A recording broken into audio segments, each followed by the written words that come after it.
Welcome to the MetaMarine Podcast, where we talk all things from Warhammer 40k that have power armor. Keep all appendages inside the drop pod until it comes to a complete stop. It's time to rev your chainswords and beseech the Pantheon. Don't be a Tina.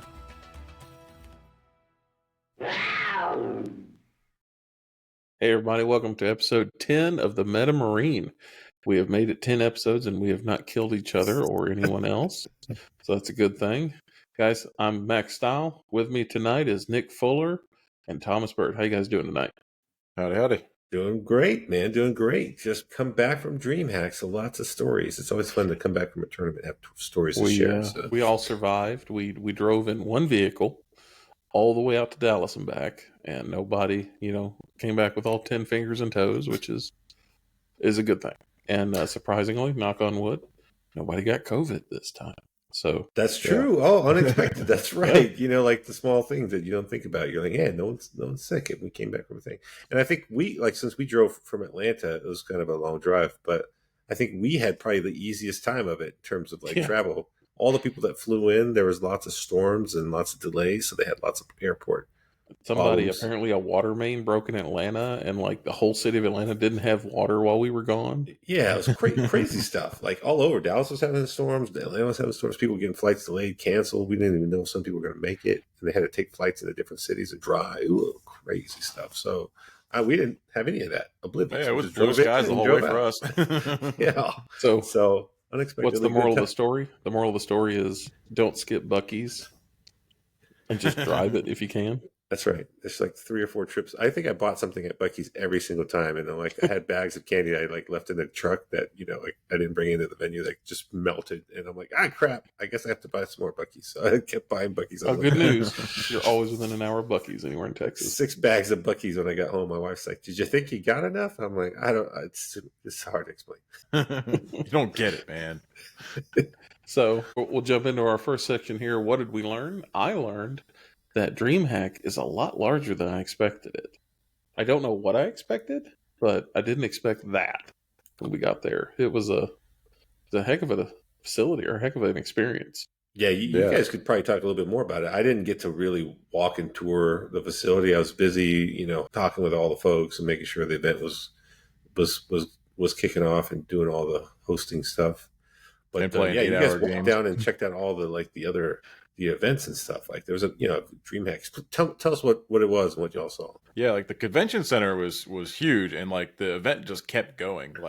I kept walking down the aisle and being like, wow, that's big. Oh, they got a FIFA tournament over there, and there's some more team tournament over there, and it's okay, it just keeps going. I walked for probably 15 minutes. I was like, okay, yeah, no, there's another 6,000 square feet of gaming that way. Oh my gosh. Yeah.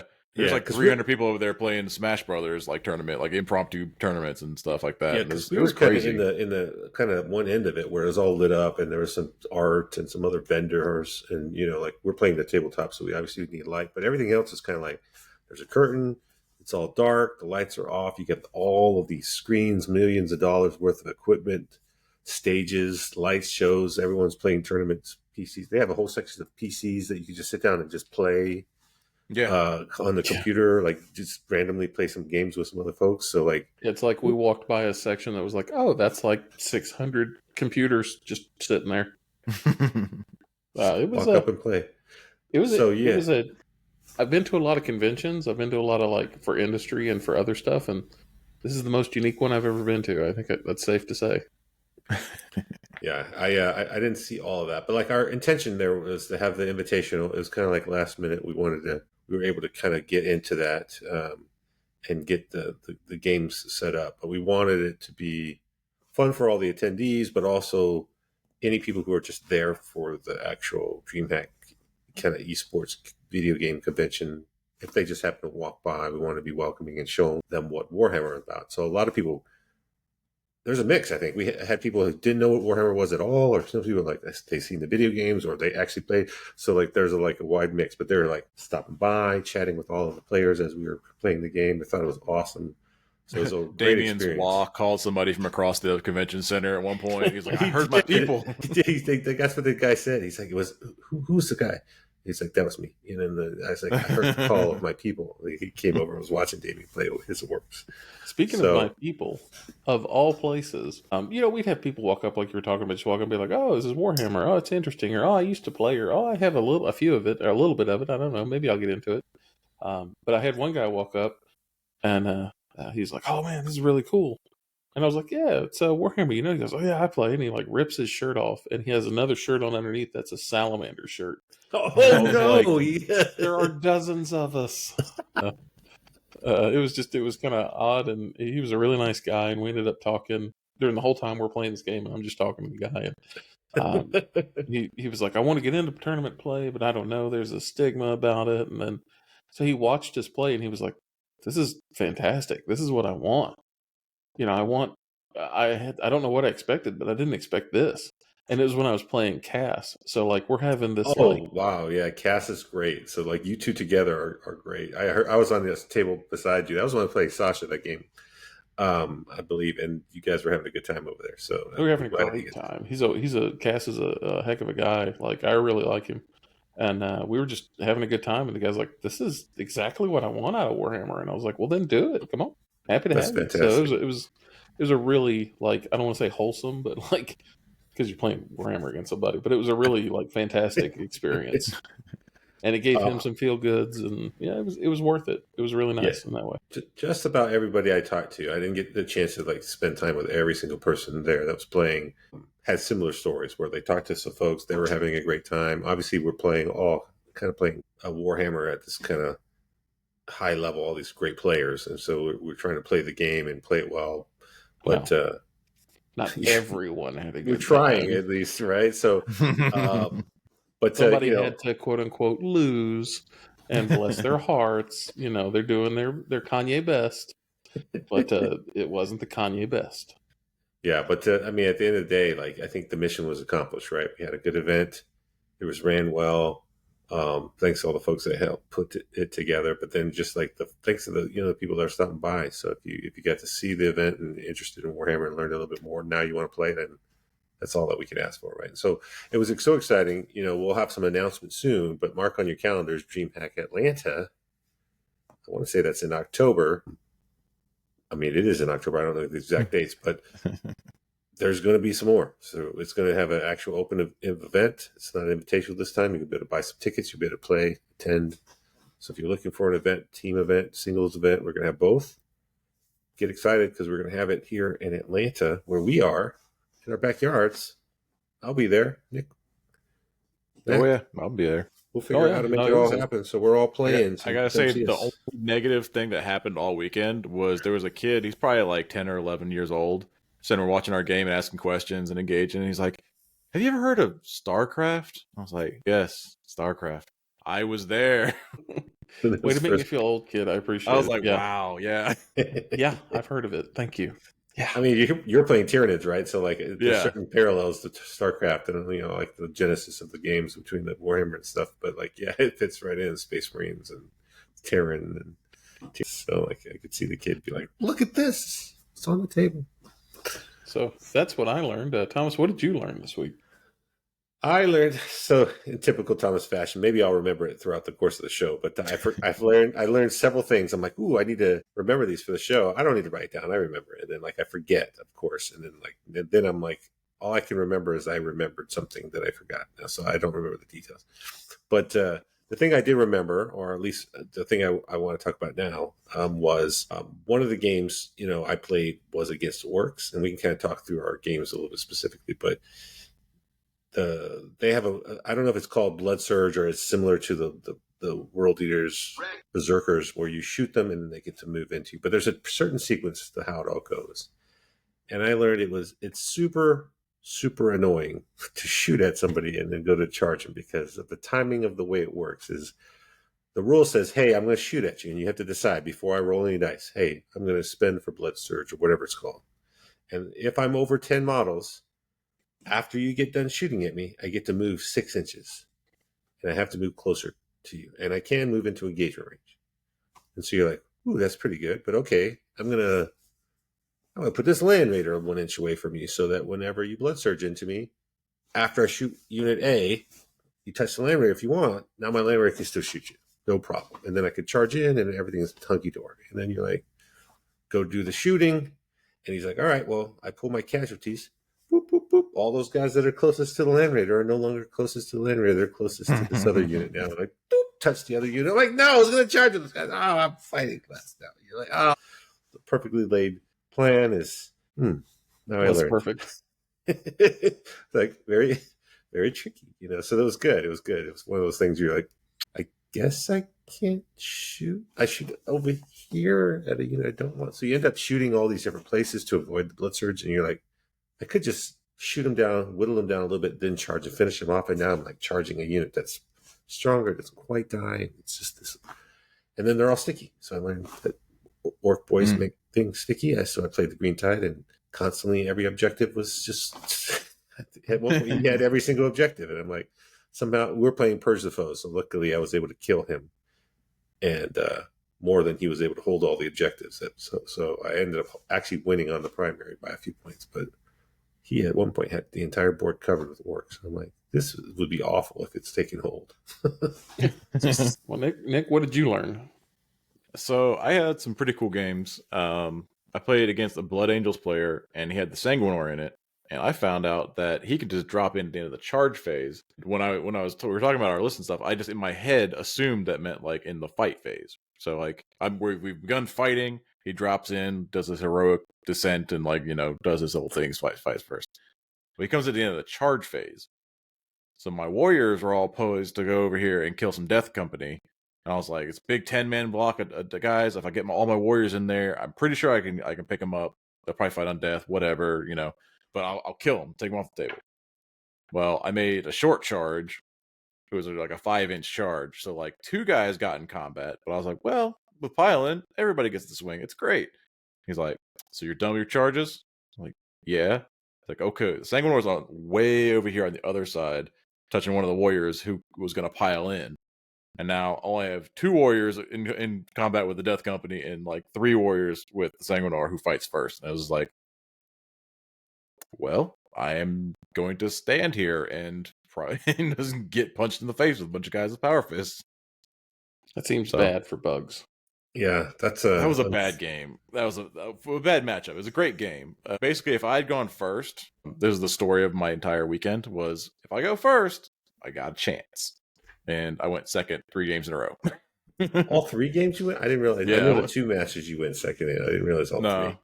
The put you in a couple against coin flips. We're like, Nick, I'm sorry, but like we need you to like. Yeah, it was so with the Blood Angels guy. I had enough forward pressure with my Von Ryans and everything. And I'd be like, okay, I can go. I can push you back.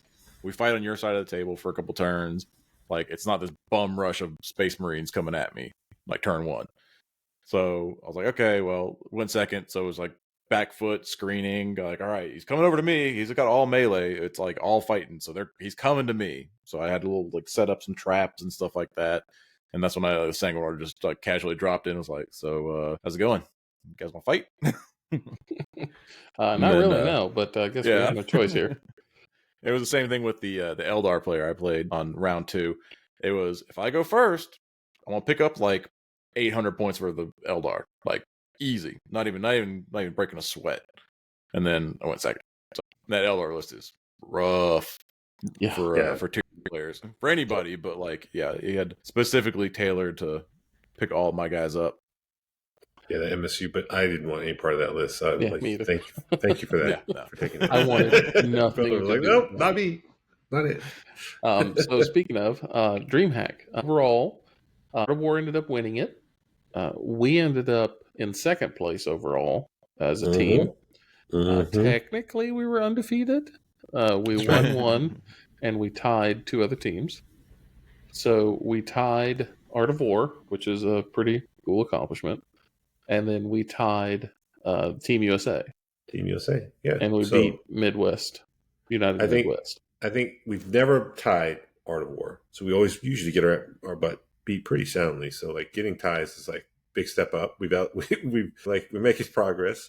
So that was a big win for us. And then we played Team USA, and it's Team USA. It's supposed to be like best of the best. They actually had just lost from Art of War, so they were a little bit down. And so we were kind of already above them, and then we tied them. So I think that was That was a big feather in our cap. I don't know how Team USA felt about that, but we felt good. We came out of It there. was great for us. We did well. I think even though like Nick, you had a couple both of those rounds.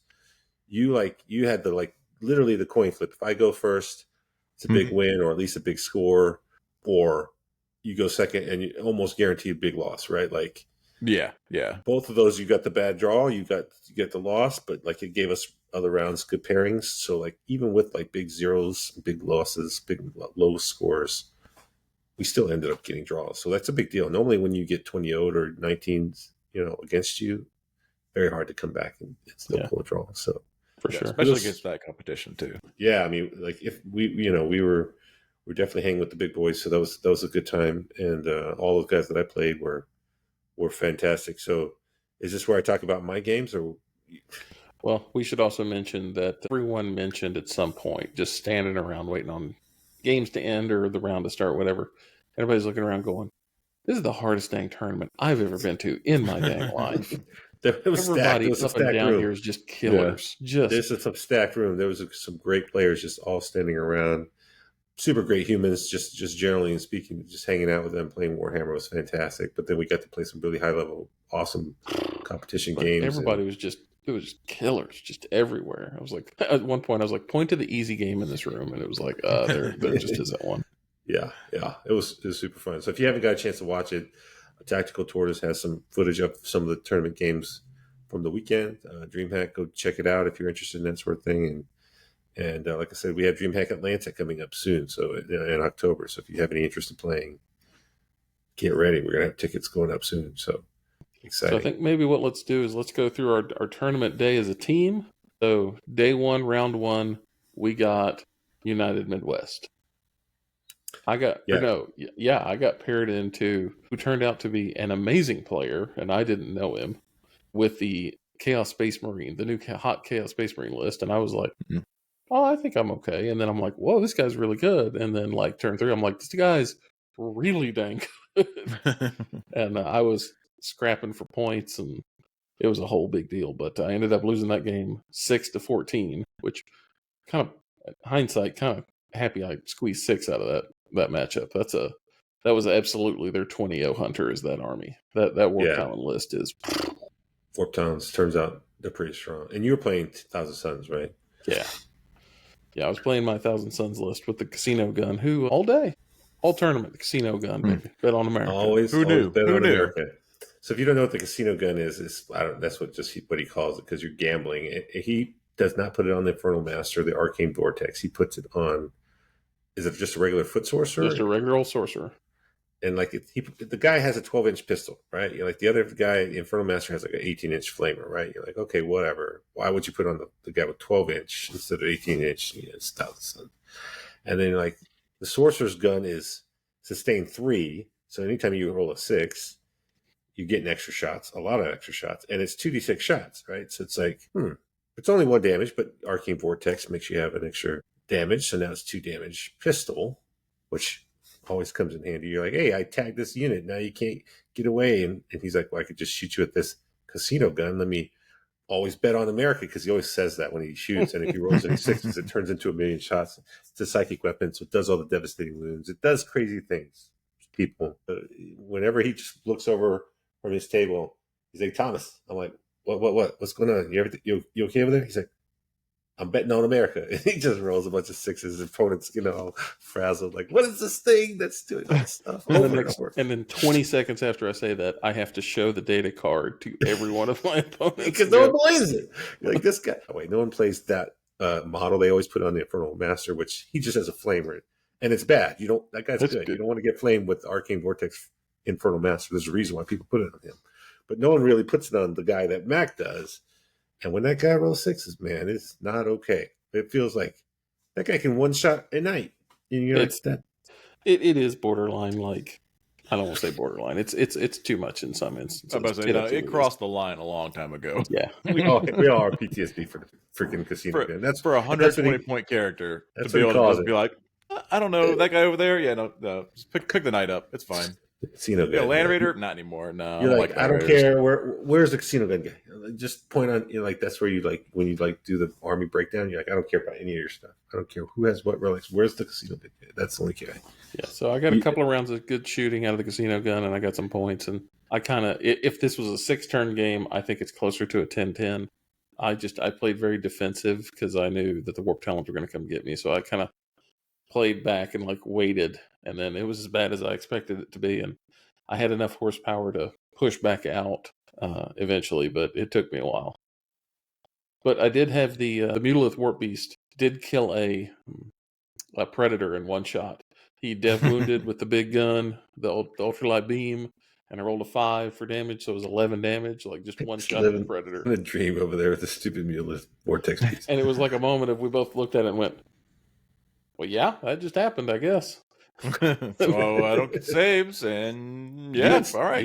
You had several of those that just happened, right? You had to show, it was Ben, right? You played Ben. Yeah, I showed him that data card 3 times in that game. 3 times. He's like, what? It can't. He looked at and then hands it back to him, and then later on, he does more things with the casino gun. He like had to show me that again. Show him again. So the story that Mac told was hilarious. But I think the casino gun was responsible for 19 Warp Talons in 2 turns, just picking them up. By himself. Not the unit. Yeah. Just that one guy. Just the one guy. Now, with the 12-inch pistol. Don't ask. Granted, questions. The second time it shot, like it got pretty good hits and it got pretty good dev wounds. I think it got like 5 sets of 10. It got 10 total damage, so it killed 5. But then like Ben did me a solid and like failed every one of its saves at -1 AP. I was like, man, I appreciate that. He's like, I don't want to talk about it.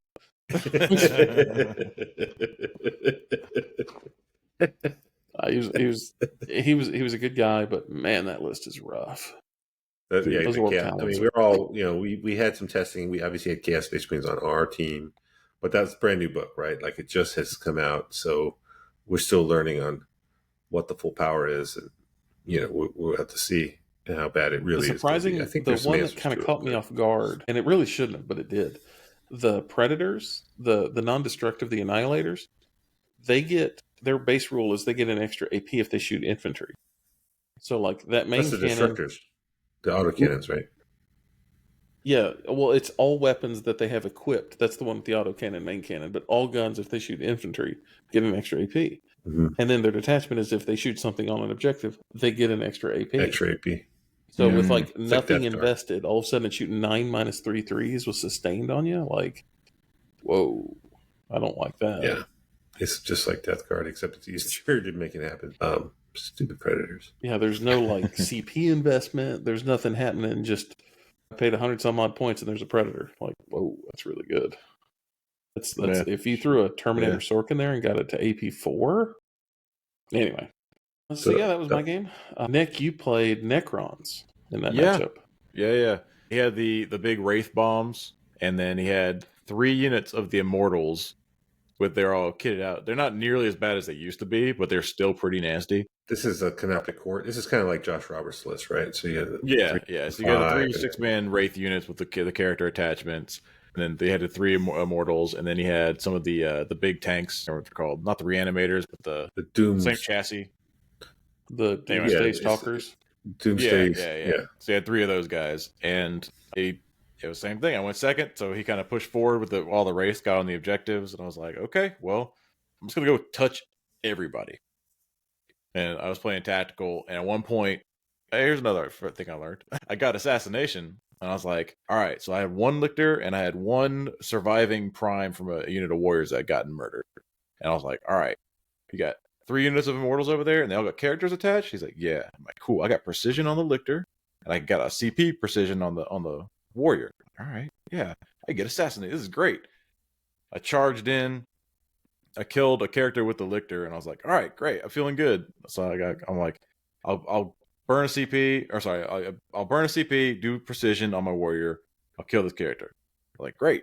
And it's the guy, the Technomancer or the Plasmancer. One of those guys. One of those guys has a -4 AP sword that I was not expecting. I was like, well, that's bad. He's like, don't worry, man. It's only 2. It's 2 swings. He's like, only 2 attacks until they hit. Yeah, I hit both of them. I was like, 2 damage cool. each. Well, I mean, it's only strength 4, so I got 5s. Look at that. There's 2 of them. What's your impulse save? I was like, I don't have impulse save. He's like, well, I mean, it's only like 6 damage. I was like, I got 6 wounds. Pick this guy up. was like, I would not have done that because I multi-charged like all the units. I'm like, he's like, all the characters can swing. Stamp, stamp, stamp. Well, But sometimes yeah, you I need was able to points. hold the warrior or wraith units back long enough because we were playing priority targets to hold 2 primary objectives for the whole game, basically, Wow. to like right at the end. And it was just like pushing them back every turn, and like I'm throwing tempting targets over on other sides, being like, "Hey, look at my guys over here!" And he's like, "All right, well, I mean, I got to kill him." But he took fixed and he took cleanse and deploy, and 1 unit can cleanse 2 objectives. So 1 unit of wraith just sat there the whole time on 2 objectives, going, "Hey, man, look at that, we're generating points." Ended up losing that one. It was like a 12-8 or a 11-9. It was a small loss for that one, but it was at the very end. He went second on that one, I think. No, I went second, but I didn't have anything left to score points at the end of the game. That's what it was. Yeah, but that's still not bad. An 11-9 against the Canoptic Court like stat checklist. That's not. Yeah, for your particular army, like that's rough, right? Because you're like Yeah. you can't really like kill wraiths very effectively, so like that's good. Like Oh, and I didn't either. I didn't kill any wraiths. But yeah, that I was matchup- literally I would throw a unit of warriors or Von Ryans into the if you're looking at the table, it was the corner deployments. So like the objectives are split across here. He owned the bottom 2 objectives. Couldn't do anything about that. Not even going to try. That top objective, though, I was fighting for that for my life. So I just kept throwing units into the 1/3 Wraith unit that was trying to get over there, and just being like, all right, if I come here, I put a Spore Mine here, you can't advance within 6 of the Spore Mine, so you can only walk 10. So if you walk 10 to here, you wouldn't be able to make it onto the point unless you have something to charge. So I make sure I'm outside of charge range on this side. I'm like, yeah. So it was like playing Rube Goldberg machines for like 4 turns, just trying to stop 1 unit of Wraiths from coming over to my side of the table. half a roll of duct I tape. could do it. and- I could do it. Can't believe you play a game like that. It seems so frustrating. Yeah, it is. And then Thomas, you got Tau in this round. Yeah, I played Matt Estrada. Awesome game. He was playing Tau. Very mech heavy. I mean, I don't know. There's some Tau. I guess he had 2 units of breachers, but he didn't have any stealth suits, so not a lot of like little foot guys. Mostly vehicles. 3 Riptides, 2 Sky Rays, or 2 Hammerheads in the Sky Ray, a couple Piranhas, Shadow Sun. In his matrix or in their matrix, they thought it was a good match for him. And in our matrix, in my mind, I thought it was a good match for me. So one of us wasn't going to be right. So we were going to see who it was. We're playing priority targets, with hidden supplies. So that's the extra objective. So like that mission is kind of like, unless you just like destroy the opponent early, we can just sit back and just be like lounging around, both scoring 10 on primary, and then it comes late game. But he's playing Monka, so he wants to use his full power in the early turns, right? He's got all the assault and all the lethal hits or whatever it is, exploding hits, whatever they get for Monka. So I knew he was going to be aggressive, and then I had like deep striking eradicators. I had lots of stuff to kill him, and he underestimated the damage that I could do. He popped a couple guys out, tried to play the angle game, and I'm like, why deep strike in? And my Lancer, I'm like, I just called my shots. Typically when I play, I'm always like, here's the 12 things I'm going to do this turn. I try to say it out loud, everyone knows. And a lot of times, like, it doesn't happen, but sometimes it does all happen. I have an estimate. I'm splitting fire here. These are things, if all goes right, this is going to happen. So I was just saying it like I normally do, not really thinking about it. And it all went off. Everything gets killed. And like, I think on my turn 2 drop, I killed 2 Hammerheads and a Sky Ray. I killed 2 Ghost Kills. I was like, and then like there's a Breacher that's just sitting out ready to come out, or a Devilfish that's like jacked up that's ready to like drop off some Breachers. And then his clapback was not enough, and I was like able to just push him back. So it ended up being like a 14-6 win for me. So that was good for the team. At one point, he had 2 models left, 2 Devilfish left. That's all he had left. And this one Devilfish, he was battle shocked for several turns. And he like drove up into my deployment zone to get engaged, and we realized, hey, this guy's battle shocked. He can't actually get engaged. He's like, oh man. And so early in the game, I had thrown a grenade with some scouts and tied up some Ghost Kills. He had 3 Ghost Kills. I threw 5 mortal wounds. You're like always with the grenade. You're like, just give me 3, please. Just give me 3. And I threw 5 on the opening roll. I was like, all these scouts are attacking. And so late game, this Devilfish has 1 wound left, and the game's over. So we're just kind of like, let's draw the cards, see what you can get. And I'm like, well, let me, I've taken fix. I've already maxed out, bring it down, but I'm going to kill this vehicle so you don't have a chance to draw something crazy on the last turn. And I like walk over my infiltrators from my home base. Like, well, I'll just throw a grenade to make sure. 0 fours, no damage on this devilfish. I shoot it with bolters. I fail a charge against it. Don't kill it. And so on his turn, his last turn, he's like, well, let me just see what I get. And he draws Assassinate. And so right there in the middle of the board is my captain with 4 wounds. He's been running around. He's killed a couple ghost kills at this point. He's punched the devilfish down to a couple of wounds. And he's just sitting out in the middle of the board right next to my Land Raider. And he's got 2 devilfish at this point, the wounded one and this other one. And he does not feel battle shock this time. So he's like, for once, the guy's not battle shocked. I'm like, he's not scared anymore.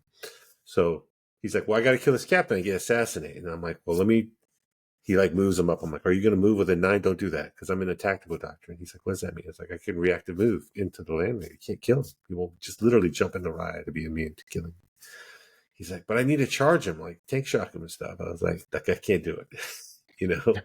Make a 9-inch charge. I got the 1 CP here. You can't do it, right? And so he's like, well, I guess I just have to shoot him. So he moves him up. And I'm like, well, you're within range of the Land Raider. I'll just shoot you with the Land Raider. The Land Raider flames him. I roll 17 shots with the flamer. Freaking blows it up.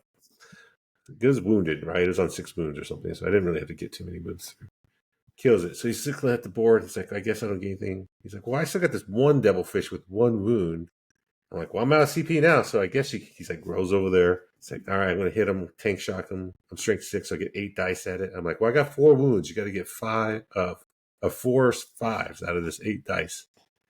He's like, well, let's roll it one at a time for dramatic. He's like, 5, 5, 6. I rolled a 3, 6, and killed him. I was like, yeah, 4 out of 5. 5 ups. High five. That was a good job. So he got the captain with that 1 wound. I was like, how is this stupid thing alive? But I guess that's what I get for failing to grenade it, or I got my grenades off. But that was a super fun game. Matt was a champ. He when that turn came and I dropped all the stuff, he was like, that was more than I thought. And it was like Eradicator splits, Eradicator kills 2 tanks, and then Lancer's like, I can see this guy. I ignore cover, AP5. I hit and wound both times. Like, you got 14 wounds? I got 2 dice? Yeah, I got you. It's like, So all just like a drew it up, like it was like just telling him. So it was fun. So we ended up winning that round. We did pretty well. And then we were playing into Art of War. And then in your Art of War turn, you got Sisters. I did. So Sasha, I had played Sasha before. Sasha normally plays Marines, and he plays Black Templars. And I played him before at like a GW Open, and he whooped me with some Black Templars. It was old index when they could do some crazy stuff, and you didn't really see him. I was playing with Ultramarines. So I was like, I'm going to get my vengeance. And of course, I play Brad, our guy, plays Sisters. So I'm like well-versed in all the Sisters shenanigans. So we felt very confident about this match. I talked to Nick later, and he's like, I was like, what's your thinking in putting Sasha to me? He's like, well, he plays Marines, so he's not going to fall for any of your janky Marine tricks, because he knows I like to do crazy stuff with Marines.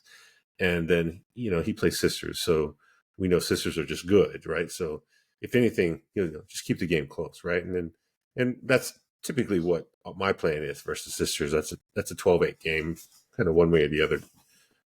But in the course of that game, there were so many up and downs. Like, the dice are doing crazy things.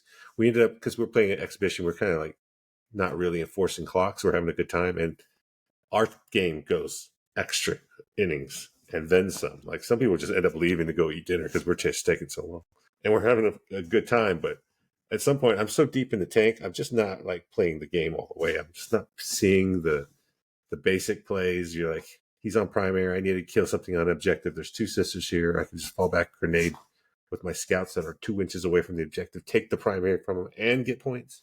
I'm like, I must kill this tank that's not doing anything because I'm angry and Eradicators kill tanks. I'm just, he's sitting on 12 6s in his Miracle Bank. You're like, they're not killing that tank. You just got to roll a 6 over. Man. I just couldn't stop doing stupid stuff. So we were back and forth. And so now and then, everyone would come by, and at the end, everyone who was still there was watching us, and they're like, hey, Thomas, we just need you to get 4 points. If you get 4 points, we tie the round versus Art of War. Like, this is a big deal for us. Like, no pressure, but like, just get 4 points. I'm like, 4 points, whatever. Like, this is no problem. But when it gets down to the end of the game, like it's kind of a problem. Like I haven't been scoring like I should have. I'm not doing the right the things. narrator voice, but it would be a problem. But I'm not on any objectives. I'm like, oh, dude, I must kill. Oh. So I'm like so hyper focused on all the wrong things. And now if it's added pressure of the time, I'm not really doing all the things I'm supposed to. My mental checklist is rushed and everyone's coming over. So anyways, we finished the game finally. I'm like, I'm so exhausted. And we're like trying to add up the score. I'm like, did I add it up right? This is a critical thing. Pull out the calculator. Yes, I added it up right. And they're like 34-point differential. I've lost by 34 points. So I'm like, I didn't score very many points. And then they're like, you lost 17-3. You lost by 1 point. We've lost the round. And they didn't say like you cost us the round. It wasn't anything like that. It was just like, we needed 4 points. You only got 3 points. And I was like devastated. I'm like, no. And then they're like, Thomas, why didn't you just fall back from this rhino onto the objective and you would have just scored all these points? And I'm like, I didn't even see I'm so worried about the stuff they go here, Celestine. Oh, I didn't see that. And they're like, it's okay. We'll just go eat dinner. I'm like, I can't eat. I'm so flustered. I'm just looking at the table. Like, I can't believe I lost because of that stupid thing. And then like, there's a good solid 10 seconds where I'm just like devastated, right? And then I've let my team down. And then JD, the tournament organizer, he like, is this the right score? I'm going to put it in for you guys. I'm like, yeah, that's it. I'm like, I can't look at you. I'm like, pick up the pieces here. I hold myself together. And I've lost the sisters. Brad's never going to let me live this down. JD's like, yeah, 16-4. And we're like, what? And he's like, yeah, this is the right number, 16-4. So like I did the math right. I just didn't do the conversion right. So it wasn't 17-3. It was actually 16-4, and 4 points was what we needed. So I was like from the bottom of the roller coaster all the way to the top, because now we've drawn and I'm the hero and we saved the day. And it was like, and Sasha, my opponent, is just dying laughing. I'm like, my head's on the table. I'm almost crying. And then all of a sudden I'm cheering. Like, come on, man, let's go get some barbecue. He's like, I don't want barbecue. I don't want hungry. to. And I'm like, I'll go eat now. So we're like out the door, and somebody's like, Thomas said he doesn't want to do it. And I was like, I'm sorry, what? We're going. Walk over to get him, and like in the time it took to walk from like the exit to your table, we won magically, or we tied. So like everyone's sad, and then everyone was happy, me more than anyone else. And Sasha over there is just dying, enjoying it, and laughing. He was having a good time. So super fun game. I don't know. I couldn't tell you all the crazy moments in that game. There was so many. But kudos to him. I think he beat John Lennon the day before. John was actually playing for Team USA, so he wasn't on Art of War with the rest of his guys, and so Sasha beat John also. So like he had a good run of games with sisters, not even his main army. So he played well. I looked at his list and think his list was as strong as Brad's, but he played it really well. And Nick, you got Eldar that round. I got the big old grenade. I did not help the team that match because I got 20-0'd. I mean, yeah, we knew rough. You had a tough one, right? Like that was the go first. You can do some work on him. Yep. I mean, he deployed really well, like to the point where like he has the haywire guys in the army. So like against me, they didn't do anything. So he did had them all like sitting up in the front, all the way on the front line, and then he had his guys. The important guys were far enough back where I wouldn't be able to charge through them and get to the core. But like in order to actually screen out properly, he had to sacrifice like 4 or 5 units that would have just gotten picked up. There were like 2 units of bikes. There was 2 units of the Scourges. I think they're Scourges. Yeah, one of those are the Dark Eldar. The Haywire stuff. Yeah. I had 2 Haywires and then one of the guys with the actual Dark Lances in order to save the meat of his army that would actually do the reprisal. But I would have had to sacrifice maybe 1 or 2 units to kill all that, because it would have been like X-Screen shooting bikes, some Von Ryans charge in, some Gene Sealers charge in, and just like casually pick those guys up. You know, I say that, but then of course during the course of the game, I'm like, yeah, I'll charge the Von Ryans over into this 5-man unit. That'll pick them up. No big deal. So 1,000,000 attacks. It's all -1 AP and 1 damage. Picks up a unit of 5 dudes. No problem. Killed like 3 guys. I was like, okay. All right. Well, that didn't go to plan. Not a big deal. I'll charge in over here with the Warriors, and we'll pick these 2 units up. And it was like, didn't kill either one of those units. Okay. Well, not a big deal. We'll shoot the X-Creen over here, and then we'll pop this guy's in. And it was like, I didn't kill those guys either. Well, I was very confident that I was going to do okay, and it did not do okay. Well, if it makes you feel any better, right? That guy flew in. He's from Poland, right? He's like one of the Hmm. top guys on Team Poland WTC team. So like he's a he's a good player. So Oh no, like he was a great player. It was, but man, he was his D cannons were like 3 shots every turn, doing mortals every turn. I was like, oh, yep, that's about right. it's Eldar for you. Sometimes when they roll hot, they don't need help rolling hot, but like man, when they Oh do, it's such a pain. Yeah, no, they it do was not it was need a help. good game, and like I said, if I had gone first, totally different. And Nick Navati was walking around. He's like, he looks over. He's like, "You went first," talking to Typhus, and he's like, "Yeah." He's like, it's like, I think everybody anyway, knew that well, if let's he did start the not go game. first, it was bad. Yeah, Yeah, we knew that too in the pairings, but we're like, well, it's either this or that. So sorry, Nick. no, Go good. roll good. Um, See, I made a mistake. He gave me one of a complimentary Polish dice, and I rolled that to see who would go first. Oh, he Out of like suckered you with the courtesy, free See? right? dice. I, Oh see? no! I was like, oh yeah, it's he's being an ambassador for the. I'll do him the courtesy of rolling his dice to see who goes first, and it's like, man, I rolled a 1 with your dice. Your dice sucks. Only it was not a courtesy. It's that secret Just Polish imagine. trap. But he was handing out candy, so you know, at least they had that. My wife and Polish I candy have came around. like an ongoing text chat between us where we have good band names that for years we've been doing that, and they're pretty funny. I'm going to add secret Polish dice trap to the list of good band names. They have a list. It's a real list. They pulled up some of the names. It's like years, tens of years going back. How many random That's the thing. names that they come up with? Band names. I think Big Mess Meat Patty sticks out in my head from a few years ago. So when we were pairing this round, they threw Cass, so they threw Vanguard Ultramarines, and I was like, I know that one pretty good. I'm okay into that. Nick's played them, and it's Ultramarine tricks. I feel like I've played against Ultramarines a lot, Just a few times. A few so I'm times. okay with it. And they threw me and Walter Necrons, and like the whole time, Walter's like, if it's a cartoon, he's like chattering and like biting his nails, like don't pick me, don't pick me, don't pick me, don't Sweating pick me. giant cartoon bullets. Yeah. So he picked me, and Walter breathed a sigh of relief. And then we get over to the table, and I meet Cass. The first time I ever met him, super nice guy. And I was like, "So what do you know about T-Sons?" He's like, "I know you cheat within the rules." And I was like, "I mean, yeah, that's pretty much it." So we spend 10, 15 minutes going through all my shenanigans. And he's like, "All right, I think I get it. I think I get it." I was like, "Okay, let's start." I get the first turn, and I was like, I would redeploy that unit where I would move that unit.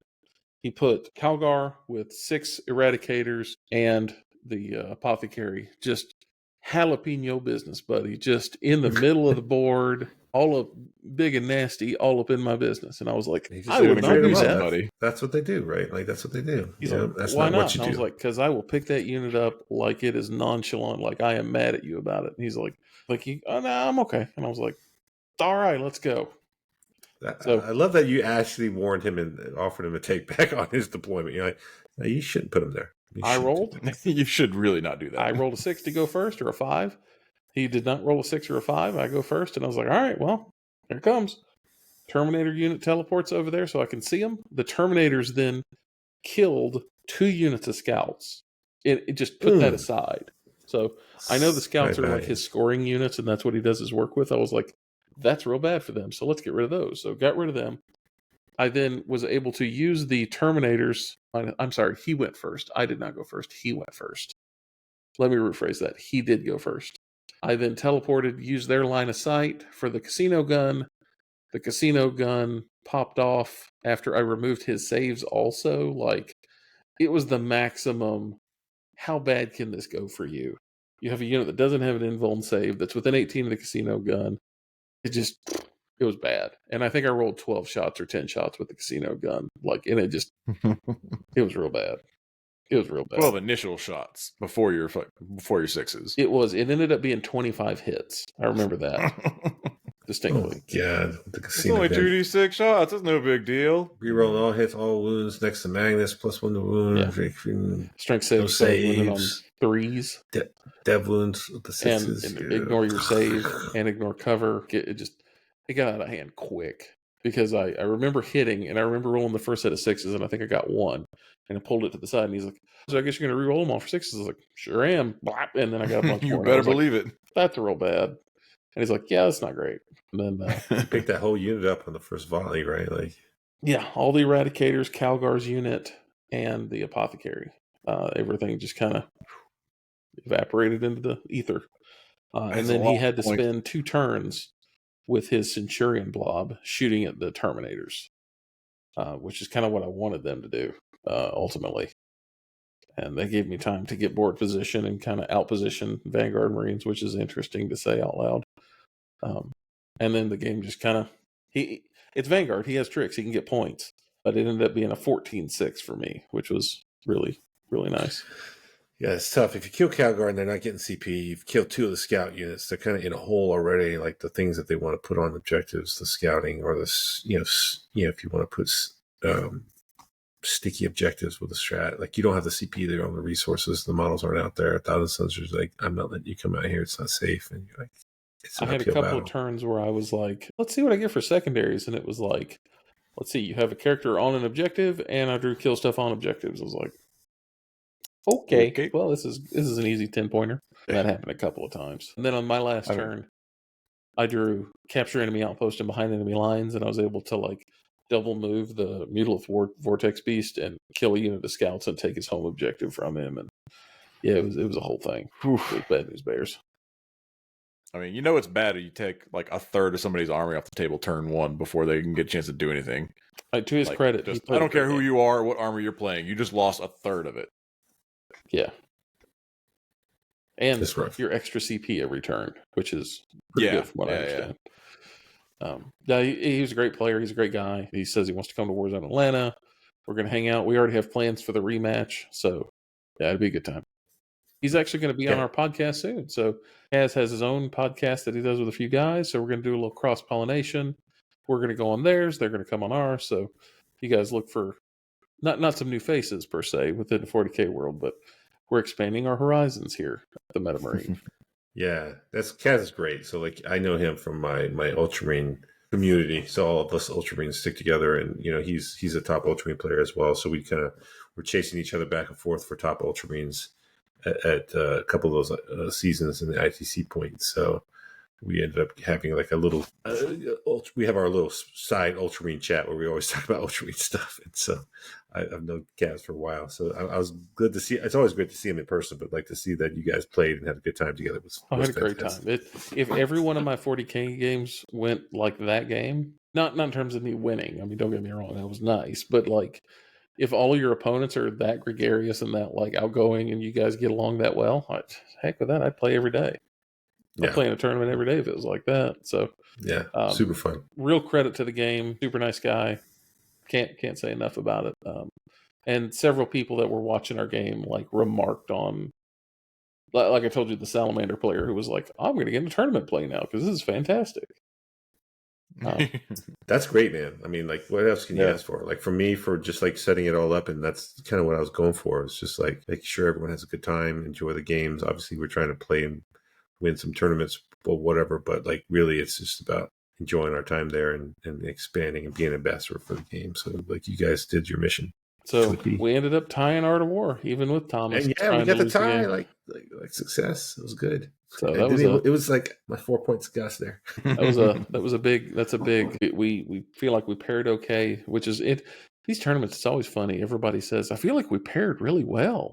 Well, obviously, one of you didn't pair well. You know what I mean? One of the matches. Like sometimes you just have a match that goes the way it shouldn't go. Like somebody rolled hot, and like the estimates were we both had the same ish estimates, and just somebody outperformed.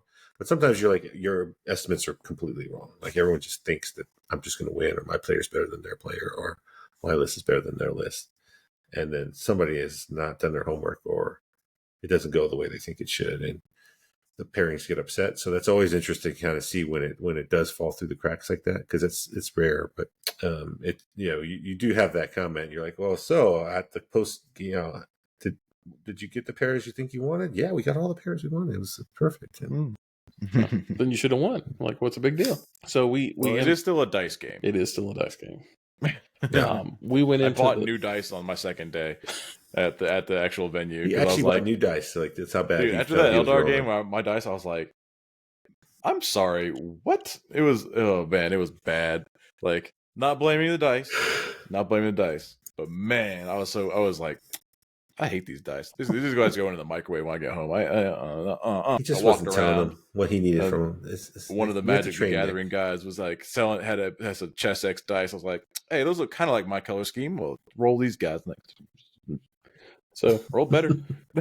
Kind of worked. we ended up the first day 1-0-1, and then we went to the third game of the weekend. Last game was against Team USA, and Yeah, and at this point, right, so Art of War had beaten Team USA, and then they had drawn to us. Team USA had lost to Art of War, but then they had played United Midwest, who we played the first round, and United Midwest got beat by both of them. So it was kind of like, if we lose to Team USA, I think they get second place.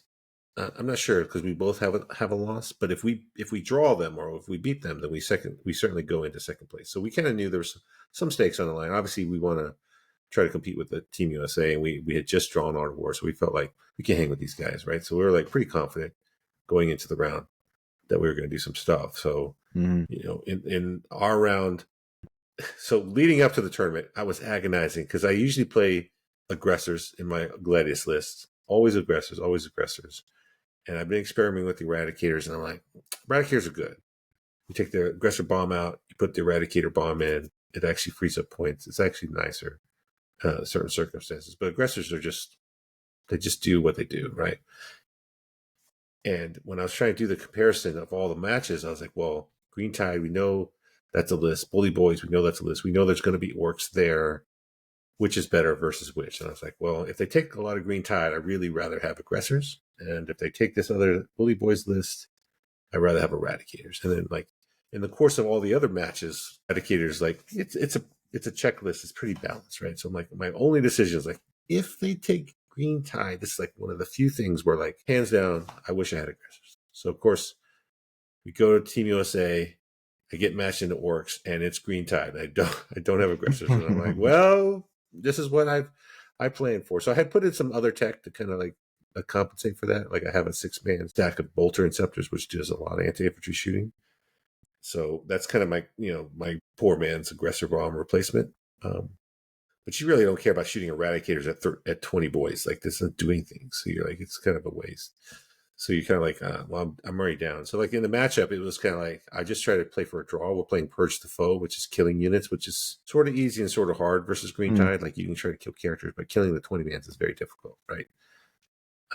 They're orcs, right? And they're not necessarily killing Marine units that efficiently. right. I mean, there's so many of them. That's the issue. The units are so big, and it's so hard to kill all those orcs with those field. It's hard to kill the orcs. So as long as I don't feed them scouts, they're not killing land raiders and tanks very easily. So I can kind of minimize my casualties. And so like that was the game we were playing.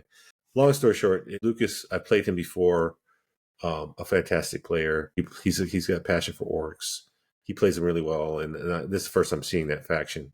And again, that kind of blood surge we talked about at the beginning of the episode kind of caught me off guard. And Lucas was great about explaining the implications. So there was never a moment where he did the thing and I got. It was really like, if you do the thing, I can pull the guys. It could be bad for you. You know, like so you just sit there like rethinking all your plans because like the implications were there. And so we were kind of doing that back and forth about, well, if you move here, I can do the thing and I can back away. So we were like telling each other's tricks to kind of have full disclosure. So it was a fantastic game, very technical, lots of fun, some interesting dice rolls. And I ended up coming out on top. At one point, this is funny because nothing that Lucas did, but like they kept having their captain walk by, just kind of do the check-in. How you guys doing on the round? How you think you're doing? And Lucas would make the statement, I feel good about my estimate. I'm on track for my estimate. And so I don't know what his estimate is, but based on the board state, he's covering all the objectives. I feel like his estimate was he was going to win, you know. And I'm like, I look down at the board and I'm like, it looks kind of bad, but this is how my games always look, right? Like I don't feel like this is out of the normal. I feel like I'm okay. He's got a little bit more than I wanted, but like I'm still in this. But he keeps saying it, and I don't know. It kind of gets under my skin. Like, yeah, I'm whooping him. It's going like I thought it would. Like, no big deal. And I'm like, just doesn't sit right with me. and Lucas is not saying it in any way negative, so don't let me make it. But it just, from whatever reason, it kind of put me off a little bit. And it happened over 2 or 3 rounds. And at some point, Brad comes over and does the check in with me. He's like, "How's it looking?" And so I'm like, for me, I'm like reading the facial cues of, is he giving me the crazy eyes, like I need some points out of you, or is he saying anything overt, like he's just saying just how's it going? And I'm like, in my mind, it's going fine.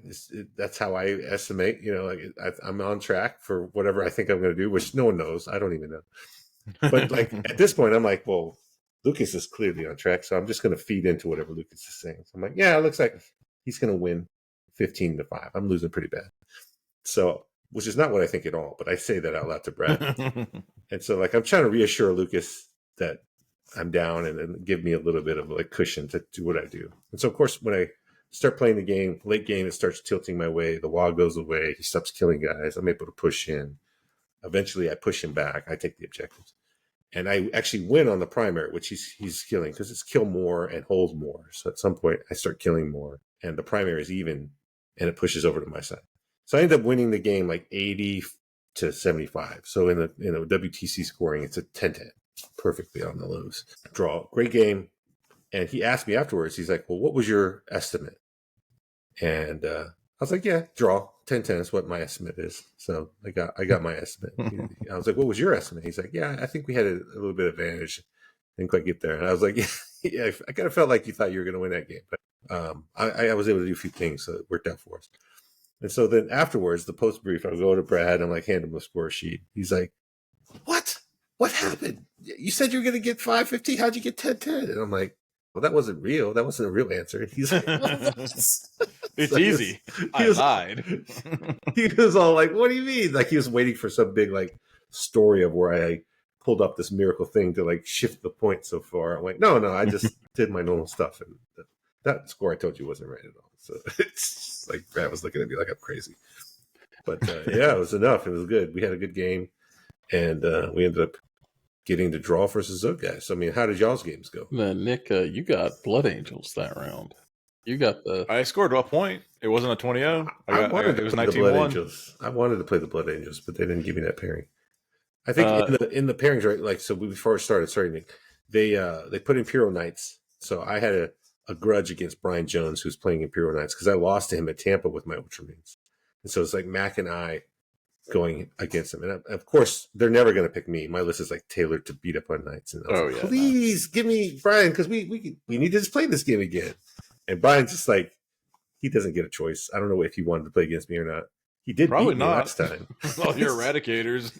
He did beat me last time, but they clearly weren't going to pick that. So we kind of set it up that way on purpose. But we put Mac into Imperial Knights, and then they threw down the next batch, and it was like, well, they threw me down next, and they gave us Orcs and Eldar. And I'm like, I lose to Eldar all the time. So they wouldn't let me have Eldar.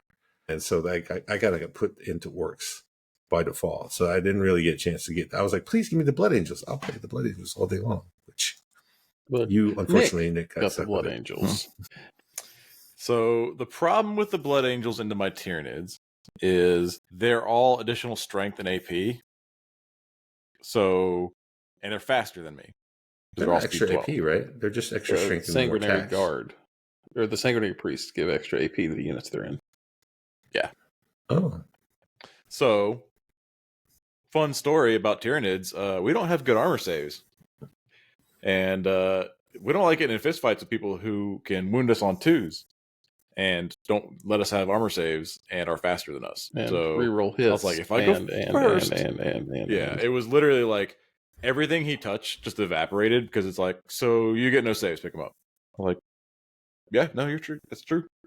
My 5-man Gene Stealer unit's got a 5-up. He's like, okay, take 1,000,000 saves. I'm like, 2 damage each, right? Yeah. He's yeah. Okay, well, those guys up. I failed. It was enough. Yeah, it was rough. Like, again, one of those things where, like, if I had gone first, I could have pushed. I could have killed his scouts for his scoring unit. So Biovord to get. I still scored like a bunch of secondary points on that one, and fair number of primary. But it was kill one, kill more, and I'm feeding him spore mines every turn. So it's kind of like, they count for kill. Yeah. Even if you just walk over and blow them up. Yeah. Yeah. So it was pretty rough. It was pretty rough. But again, if I'd gone first, I could have done some damage. He had 2 units of the jump pack intercessors, and then 2 big units of Death Company with Power Fist, and he had 2 captains and assault intercessor unit to like turn on once per game. They get the Super Saiyan, Did he Mega Ultra Punch. Land Raider? They were in the Land Raider? Yeah, and the highlight of that game was turn 1, he moved forward with the Land Raider in range of within 12 of 2 Neurolictors, and I was like, all right, cool, check it out. So he's like, all right, do all this stuff. I shoot some guys, kill some. He shot the Land Raider and killed like a unit of Gene Stealers and a unit of Von Ryans. And I was like, okay, well, that's what Land Raiders do. Anyway, it's my turn. I can battle shock on that Land Raider. He's like, the Neurolictor there. It passes it. I was like, cool. Do it again. He's like, I failed it. It's like, yes, it's time. So I charged the Land Raider with a unit of warriors that was fully kitted out. Shot it with a couple of exocrines, did like 3 or 4 damage to it total, like for shooting, and then just charge in there and just absolutely smashed Land Raider in melee. He was like, I didn't think that was gonna happen. I'm like, man, if you're battle shocked, that's bad news. I could do all sorts of stuff. So I got to punch a Land Raider to death, and then it immediately was just like evaporate. So we, yeah, I mean that's what Blood Angels do. That's the negative. They blint everybody. That's they hit hard. Yeah, harder than you would think for a bunch of Marines. That last update where they got +2 strength on the charge. That's a big deal. Does it seem like it's a big deal? It's a big deal. It's a big deal. Yeah, when the Power Fist go to strength 10 and you're like, I have +1 to wound because I got Chaplain in there. Like that's a break point that really hurts. And you're just like, man, I didn't realize the extra AP from the priests. Yeah, that gives them a feel no pain and extra AP. It turns out that's really good. It's super good. Super good. Because he punched old One Eye to death in like 1 round. Like, I charged him with... That was the turn I charged the Land Raider. He interrupted and just punched old One Eye to death. And I was like... I was hoping he would live on like 1 or 2 wounds and start healing back up, or at least get just a fight. And then like he punched 2 exocrines to death on turn 2. It's going poorly. Ouch, man. Ouch. Yeah. But I mean, dude, the Blood Angels are for real. Like, yeah. I would love to see that game against the new Chaos Space Marine stuff. The Warp Talons versus the Death Company. We played a couple practice games. I played with the Blood Angels just to kind of give Damien with his works to kind of feel for it, just in preparation for the team event. And yeah, they were surprising. Even the little scouts were on +2 strength. You're like plus attacks. You're like, this little scout punched out this freaking truck because they're strength 6. Scouts don't punch anything. What are you talking about? Yeah. Well, so I ended up getting the Knight player. Brian is an excellent Knight player. He is an excellent player to begin, and just set that aside. He just got like best overall at Dallas, the Dallas Open or something. Just one of the tournament in Texas just a couple weeks before that. So like he had with his Knight. So like yeah, he knew T-Suns up, down, left, right. Like he knew them exactly. He was like, oh yeah, I know. I've played against several. I know all the tricks. And I was like, okay, well, how about all these tricks? And he's like, I don't know those tricks exactly. You didn't know about that casino gun, maybe. Casino gun ended up taking a Lancer down.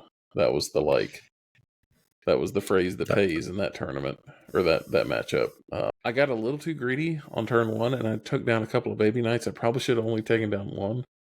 And that's hindsight. That's on me. I did some interesting plays in that one. I outflanked a unit, the Infernal Master, with a Rubric unit. He went first, so I rapid ingressed out of line of sight on his second turn, and then I was able to drop his Paladus Assassin and the unit of henchmen with a Doom Bolt from the character, and then the rest of the shooting killed them. So that was like I guess I got to go stand on an objective with a knight. And it was like, yeah, you do. So I knew kind of what his weaknesses were, and he kind of knew what mine were. So it was a very cerebral game. It ended up being a tie. It was 10-10. I mean, it was a great game. I felt bad that I didn't win a little harder, but I mean, eking out a 10-10 against that guy is really good. He's an excellent player, and my list is not as destructive as it could be for high toughness stuff. And in hindsight, I think I would have blocked him a little differently than I did. It could have maybe been a 12-8 or a 13-7 if I played it more aggressively and like I took more risk. But I was very risk averse because I got up early. And I just kind of went, okay, let's just not lose. How about that? And I played very defensive on turns 3, 4, and 5. Well, that's a list that, like, if you get too too crazy with it, and like you start failing some dice rolls, you start not rolling them 4-ups, like it goes real bad real quick. I was Well, in a for both position sides, right? where Yeah. if the Centurion he had, or the Centurion, he played the shooty one. What's he called? The all Gatling and It's a thermal Crusader. He Yeah. plays the Crusader where he can uppy downy during the game, and that could go real bad real quick. So I kept having to Mhm. screen out, and like he didn't uppy downy it in our game, so I was able to screen out for 5 turns of you're not going to get that where you want it to be, and that was kind of for better for worse. It was a focus of mine. But Magnus did some Magnus stuff. The casino gun did casino gun things, and him being teenage lone op was fantastic in that game. Overall, can't complain. T Suns, when you win, you give your opponent the feel bad. I mean, even at this level, I would say even at the top end, like they're good players and they know like T Suns is like I'm going into the T Sun match. I know it's going to be bad. I know it's I don't want to deal with this crap kind of feeling. Mhm. Yeah. And so that's never a good thing to give your opponent I don't want to deal with this feeling. Well, it's just when everything goes right for you and Thousand Suns, like it just feels unbeatable. Yeah. Like you are a golden god. Nothing you do can like fail. You're just like, Because you're not playing by the man. rules. Kind of like you get to break all the rules with I'm Thousand Suns. cheating You're like, I within can the shoot rules, you. which I think is Yeah, the best way to say it. Yeah, it's very off-putting. Like you said, you're like, even if you're trying to have a good, fun, engaging game with your opponent, like the way the army plays, it's not really, it doesn't lend itself that way sometimes. There were lots Full of disclosure, I'm doing the things. so you agree you can't see me? Yeah, but I could just move twice and then I can see you. Dang, you're right. And then I'll take it back up, move it again. Well, what about this? I'll rapid ingress over here. You can, but then I'm just going to move and shoot you. Well, what do you mean? Dang, you're right. So I like the army thematically, and I like the army that it rewards creative play. I don't like that it gives your opponent the worst feel bads I've seen in a tournament. Man, it's like I said, it's when it goes against you and like it starts really firing up. You're just like, I mean, I guess I don't get to roll dice today. Yeah, so I'm glad you got to play 40K. maybe some changes I would make, but why at this point? I think it's kind of until the data slate comes out, until we have more information. I think it's kind of a 10.0 edition is kind of on pause until we get 10.5 in a couple of weeks or next week.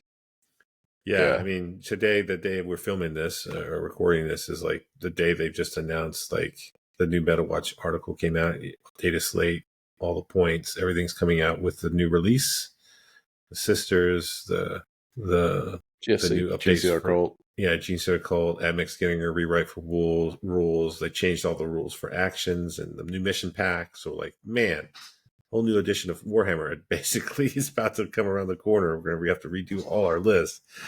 Talk about like all the excitement, and as we prep for Chris Powell, the guy who runs our local tournament, he does like RT every month at the local game store, was just like, I'm so glad I took the month of June off. Yeah, he doesn't need to. I was like, come on, man, you don't want to have like 2 new codexes and the new mission pack and all the new points in the data slate and all that. You don't want to run a tournament with that? Come on. Fresh. You don't have a tournament next week when all that's brand new. No one's looked at it Nobody yet. knows any of the rules or how anything's supposed to work. How did you score 180 points? I don't know. It's the point. We checked it 3 times. It's like, my score's 180. I don't know what happened. We don't need to rehash everything in terms of what's coming out. I think we'll know more, and then we'll have way more to talk about as soon as all that comes out. And but I do kind of want to mention one of the things that's had my brain going.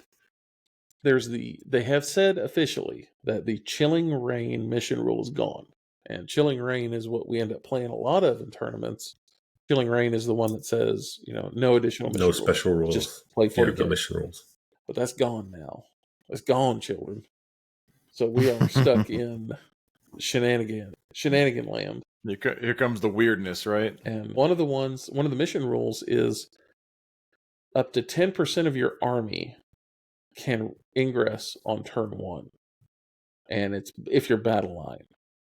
Up to 10% of your army can. So 200 points of battle line can either deep strike, rapid ingress, or can walk in off the side. within 6 of a table edge, any table edge, on turn 1. What does that do for your thinking? Would you still have to be outside of their deployment zone? It says any table edge on that rule. That maybe it specifically it's says changed that, but from the preview that they showed, it said any table edge.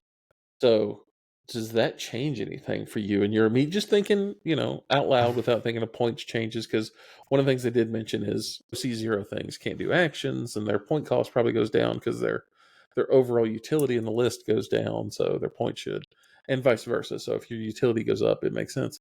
Your point should go up too to match that. Please don't make my points go up. I don't want points to go up. Talking about battle line, I think it's after 3 editions now, the Biovore is finally going to get taken out of my list.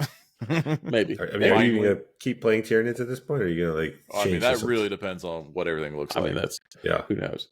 But I was thinking today, I was like, so what's the worst case scenario? What are we talking about here? And I was like, well, all the war dogs are battle line, and I certainly don't want a carnivore walking in on turn 1 or a brick end, or I don't want a 200 point. So you can't do a unit of rubrics and a character. Those are all over 200 points. But you could do a short like assault intercessor and a captain, or I don't know, something like that. Can't do Calgar because he's too expensive. But is there anything in your army right now, like gargoyles coming in turn 1 would be a pain in the butt? I can already do that for 1 CP. True. I can't rapid ingress. So right now, what I could do would be a small unit of melee warriors that could rapid ingress, and like nobody wants that in their back line turn 1. Yeah, like that. It's like, not the number of times I would have loved to have done that. Yeah, I don't think it's going to be this like end all be all of like, oh my god, now I've lost the game because this unkillable unit came in. It's right, like it's a 200 point battle line. It's 200 points. Yeah, can't do a big unit of intercessors and a character because that's over 200. Yeah. Like for the Marines, I don't see anything that I really want to do that with. Like you could maybe make the case, like I'll put some intercessors in there. Like, if they give me a spot on turn 1 that I can go, and if I'm playing Gladius, I can advance and charge, maybe. But like that's like so. I mean, if you had a 3-man unit of Inceptors, well, they're not battle line coming in turn 1. Yeah, it's fair enough. Yeah, it's battle line, right? So you're really talking about intercessors, assault intercessors, or a tactical squad, or heavy. Get out of here, or heavy intercessors, right? Yeah, I mean, heavy intercessors is interesting for many reasons. You're always kind of, if I had some points left over, I can make an argument why these guys are great, but like they always like kind of fall by the wayside because they don't do anything. If they started having extra utility because they're battle line, like they get to advance in action or they get to advance in whatever because of the new rules that they're putting down, I don't know that I want to come in from the side with those guys. They're probably like backline guys, not frontline guys. But well, they did say being eligible to shoot does not mean you're eligible to do actions. In that video, they did mention advancing in actions is not a thing. Or having pistols and being in combat and doing actions is not a thing. Yeah, but he also said that they like to give buffs to battle line guys. So some of those mission cards are like, you give it back to action and advance for battle line guys, and advance, action inside of melee with battle line guys, right? So like they take it and then they give it back. So like in certain circumstances. So we don't know exactly what the cards look like when it gives you to, or it might be tied to a specific mission. In this particular mission, battle lines get this extra bonus advance in action, so it makes their stock go up. So certain armies like obviously have more battle line units than others. So it would be interesting, having knights have the big knights have the I can action and still shoot. Helps knights out tremendously, the big knights. And you're like, I think knights are gonna get all the battle line baby knights. Like that's huge. Like for all the the terraforming one that they showed, like where you get just the passive points every turn for going in the middle and doing actions on points. Like that's huge. Like I'll go put 16 OC on this point real quick and do some actions. It's going to be fun, right? Like it's going to be a whole new game that we're basically about to get, and I'm sure our lists are going to have to change dramatically.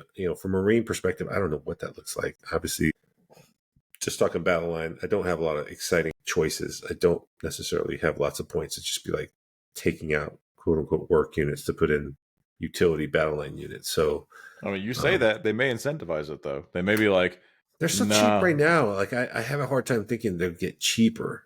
Not cheaper, but probably the things they're going to be able to do, right? Like the way they play the game. Like, I mean, if you need them to score points, are back in. I can't imagine.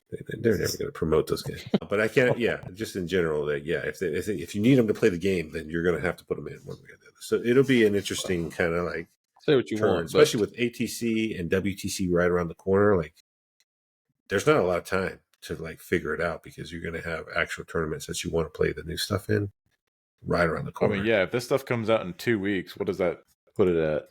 Middle of June sometime. Like 22nd. So for us, for ATC, we're gonna have like 2.5 weeks to figure it out. ATC is the end of the month, so but let's do it at a certain point in time. Yeah, it's like July. The 12th. It's 12th. It's the middle of the month. So say what you want. Anything that increases the stock of Battle Line makes the Alpha Legion look more interesting to me.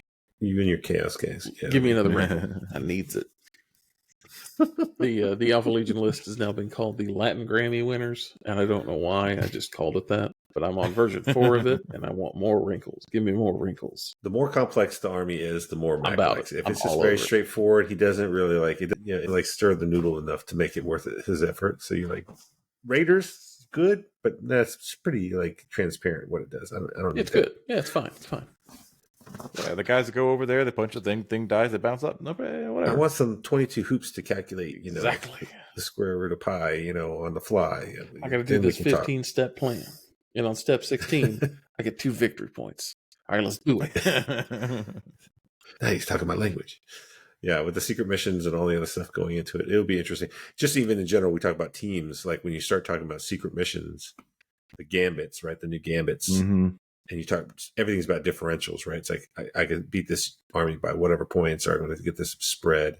And then you add gambits in there where like they could potentially like just get 20 points on the back end. I mean, yeah, 20 points is potentially a 4-point swing, potentially. Yeah.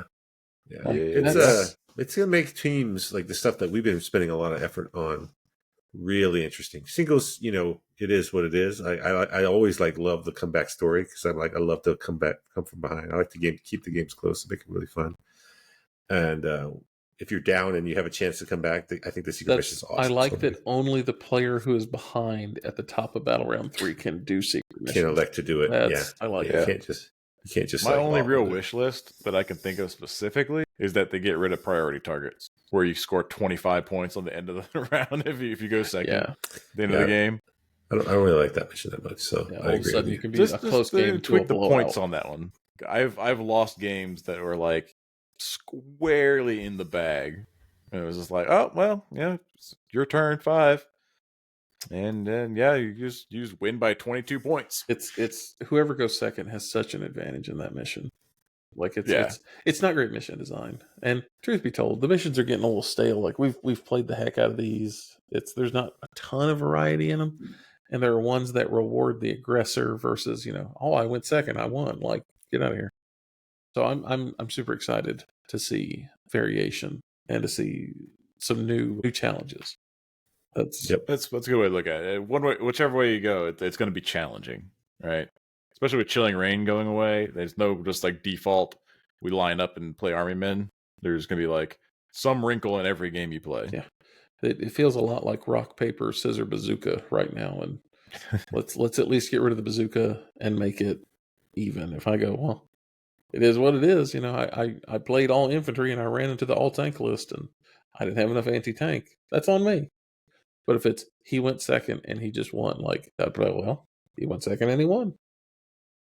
So we're excited. I'm sure a lot of people out there in 40K land are as well. We will, of course, have lots to talk about very soon. Yeah, we will. We appreciate you guys listening, and we hope you have a good day. Go play some games. Enjoy the last part of your 10th edition, 10.0 edition, or 10.5 comes out. And the next time we talk to you is probably after the data slate or on the day of the data slate, so that you can listen to us hand flap and nerd out over all sorts of new and interesting stuff. On behalf of the Men of Marine guys, thank you very much. This has been episode 10. Please join us again. Thanks so much. See you guys. Bye.